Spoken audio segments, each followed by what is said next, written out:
So we just got an announcement for a really good main event for the UFC China Fight Night card, Deiveson Figueiredo versus Petr Yan. I'm about to bust because this is great news. Because it's so funny, because this morning I was actually at my nearest bridge and, I was about to do it, but then I got a notification on my phone. Figueiredo versus Petr Yan just announced. And I decided, you know what? Life is beautiful. I'm so happy. And I'm so excited for this matchup. So look, if you know anything about me, I got a lot of heat back in the day because when Figueiredo first moved up to bantamweight, I doubted him severely and I didn't think he was going to do well at all.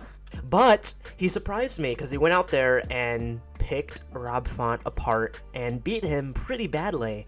And I looked pretty dumb, didn't I? But then I stopped doubting him. And I said he would beat Cody Garbrandt. I said he would beat Marlon Vera. And guess what he did? This has been really unprecedented in the UFC because this guy is old. He's 36 and he's still doing well at bantamweight. You never ever see this, ever. Can you name another fighter at bantamweight who was able to do this well in old age? Well, Dominic Cruz. Bro, he got flatlined with a head kick from Marlon Vera. So Dominic Cruz is not on that list. There's only one, and his name is Deiveson Figueiredo. King of longevity here. This guy is like Brian Johnson, anti-aging guru. So yeah, I'm shocked. I'm really shocked that Deiveson's doing this well at 36 years of age. Yeah, and it's crazy to me because, I'm getting up there in age as well. I just turned 12, and I can feel the aches and pains of old age. It's insane. But let's actually talk about the matchup. So the fight, more likely than not, is going to be 5 rounds, which is a little worrying for Deiveson Figueiredo because we've seen Deiveson go 5 rounds before, but then he kind of gasses out. But I've been seeing people mention that Deiveson Figueiredo, oh, he gasses out, bro, he gasses out. Well, yeah, he gassed out a lot more often at flyweight when he was destroying his body to make 125. But up at 135, he looks pretty good. He looks pretty fresh. I can't lie. So I don't think the fight being 5 rounds is that much of a disadvantage for Deiveson. It's funny too. I actually think Deiveson's going to have the size advantage over Petr Yan, which is so weird. Like, how did Deiveson ever make 125? It's insane.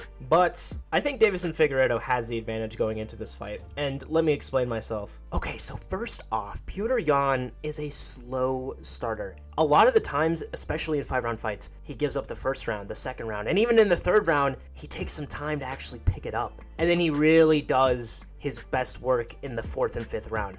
And another thing, his footwork is pretty slow and it's kind of plodding. Aljamain Sterling was able to take advantage of that with his kick and move strategy he used against him. And O'Malley's faster footwork also gave Petr Yan problems. But, I'm not saying that Deiveson has better striking than Petr Yan because it's just not true. It's just not true. In terms of skill, Petr Yan is the more skilled striker. What I am saying, though, is Deiveson can definitely, hang with Petr Yan on the feet. It's not such a brutal skill gap. But where I really think Deiveson's going to shine here is in the ground game. I think Deiveson Figueiredo is going to submit Petr Yan. And I know that might be hard for you guys to hear, but I think he's going to submit Petr Yan in the 3rd round because we saw Aljamain Sterling completely control Petr Yan in their second fight.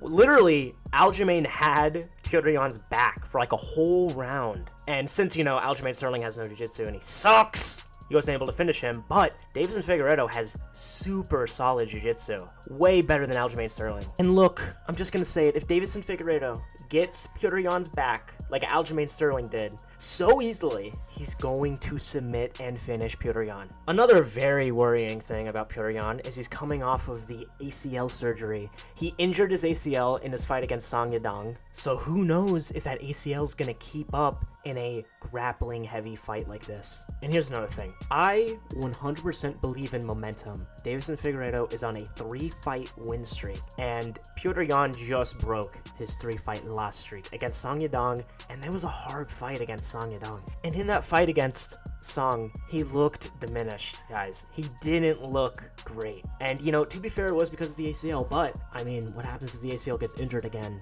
Will Petr Yan have the same confidence he had pre-ACL tear? I don't know. We're gonna have to find out. I think Petr Yan is finally being figured out, and I think that's what's leading to his downfall. And that's so sad because I love Petr Yan so much. He's such a entertaining fighter, huge fan, love Petr so much, but I just don't think he's the same guy anymore. And Deiveson Figueiredo, this guy's hungry. This guy has one last title run left in him, and this is it. This is his last title run ever. So he's hungry. He's trying to get back to that title, and he's on a tear. He's tearing through the bantamweight division, and I think he's gonna finish Petr Yan. And after he finishes Petr Yan, he's definitely gonna get a title shot. Now against Merab, I don't know. I don't want to think about Merab, honestly. Although, you know, Deiveson and Merab would be an interesting fight because Deiveson does have really slick jiu-jitsu. So maybe he'd be able to catch Merab, but, you know, let's not think about that right now. Let's think about this amazing fight that we're going to get. Guaranteed banger. Deiveson Figueiredo versus Petr Yan. I'm super excited, but hey, look, guys, this is just my opinion. What's more important than anything in the world is what is your guys' opinion? Please let me know in the comments down below. Thank you so much for watching this video. I hope you have a great rest of your day. And listen, if you love us here at the LSFC, please consider becoming a LSFC channel member. We have these things, LSFC grappling resources, right?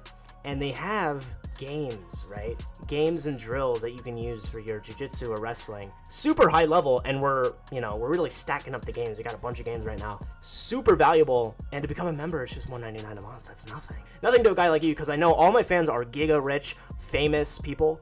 So $1.99 is nothing. It's nothing. But hey, only do that if you like us. Only do that if you really love us, because, you know, if you do it, if you don't, it doesn't really matter. I would just really appreciate it. But thank you so much for watching. Hope you have a great rest of your day. Goodbye.